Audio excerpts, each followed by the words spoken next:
Welcome to another edition of the Nightly Nuge. Ted, the screen is much brighter this evening again. What do we've got going here? Well, Mrs. Nugent is my Nightly Nuge. Shemane, you do a great job. She has a real America voice, faith and freedom. And Shemane delivers the heart and soul of the best people in America. God bless you, honey. Thank you for that. She's not just a great mother and a great wife and a great daughter and a great American, but she really is doing God's work. I mean, literally standing up for the best of the best. So, Shemane, you are my Nightly Nuge, and everybody loves you. Be sure everybody goes to Real America's Voice. There's a Ted Nugent Spirit Campfire every week, and Shemane delivers truth, logic, and common sense with aplomb. So Sunday mornings at 10 a.m. Eastern on realamericasvoice.com. Realamericasvoice.com. Yep. Okay, Shemane, yesterday we talked a little bit about Don Lemon and the past your prime statement. One of the things that we talked about after we went off the air last night is that Don Lemon, he didn't know what to say. Once he brought the topic up, all he would say was Google it, check it out. Like, he's so adamant that maybe you can look in a book and say when somebody's past their prime. But yesterday, you made such a great point about the money that the Biden administration is spending in the Ukraine.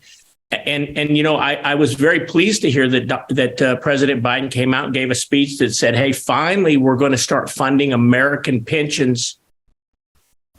Oh, wait a minute. It wasn't American pensions. It was Ukraine pensions. Yeah. So what, please, our listeners want to hear your take as a strong woman on just how this dramatically impacts the American family structure. I'm going to lay out a scenario for you, and it's going to be a little bit harsh, but hear me out. So imagine you're head of a household and you'd like to do some charity work. So you're out doing charity work. You're helping other charities all day long. Meanwhile, you have children at home who are sick and dying, and they're even starving to death. But you're out there helping other charities and this charity and that charity. And every day your children are just wilting away. One day somebody breaks in your home, and this is horrible to think of, but they attack your children. Meanwhile, you don't even bat an eye. You're out there working on other charities. To me, that's what's going on. This is a grave disservice to our country by what President Biden is doing, funding the retirement accounts of other countries, but not our own, not taking care of our veterans who are homeless, having an open border where millions of fighting age men are coming across, and there are crickets about the train derailment that have been happening and all of the chickens that are dying and everything that's going on. It's despicable. How did we get here? I mean, seriously, I mean, you know, Ted and I talk about all the time, and Ted is always, I don't care what the motive is, you know, Ted, you know, he just wants to get to the solution. And I understand that. But boy, I tell you, I'm a big history fan. And as I look at this, Shemane, how in the world did our country get to this state? And from your perspective, what do we have to do to fix it? Well, if you asked, thank you. I appreciate that. And here's where I think. When our son was 7 years old, he's 32 now. When he was 7 years old, he was on a YMCA swim team, a novice swim team, where they would, at the swim meet, they took extra time with the children who have never before entered swim meets. And they took extra time with the kids on the starting block and said, now you're going to hear a big bang with the starter gun, and then you swim. Well, I was a state champion swimmer 2 times when I was a kid. So of course I gave Rocco some tips. Anybody would. Rocco won, and he even lapped a couple of kids. So when we went to pick up his trophy, there were all the trophies for all the kids except for the first place, Rocco Nugent. And I would have handled it had I been the person in my prime that I am now. But back then, I asked where, you know, my son is Rocco. He won first place and there's no trophy for him. And they said, oh, well, there was a problem. He swam too fast and it wasn't fair to the other children. When we started handing out ribbons to everybody, participation ribbons to everybody, do you think China is doing that? Do you think other countries are doing that? This, to me, Keith, it's a spiritual war. They had to go after the family unit. They had to break down, and they're confusing everybody, including our children, and indoctrinating them with pronouns. If you don't say the right pronoun, you're going to be in trouble.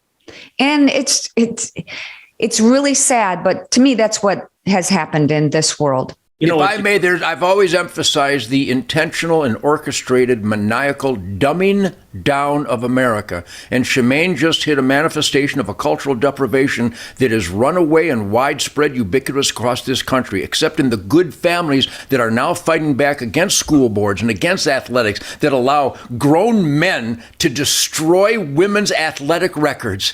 And they literally look the other way. And they would be Democrats and liberals and the Republicans and our Senate and our Congress and our own Uncle Sam government, who is now facilitating, orchestrating, and rewarding the worst anti-excellence, anti-meritorious, anti-be the best that you can be insanity that has ever infested a culture. They're dumbing us down. They're letting people know that you can be hired because of the color of your skin, instead of the content of your character. You can be hired if you're as weird a freak as possible. I don't even know who these people are. You got to have your boyfriends dressed up in leather dog uniforms and on a leash to get a government job. I mean, this is cuckoo's nest stuff. So the real solution is already underway.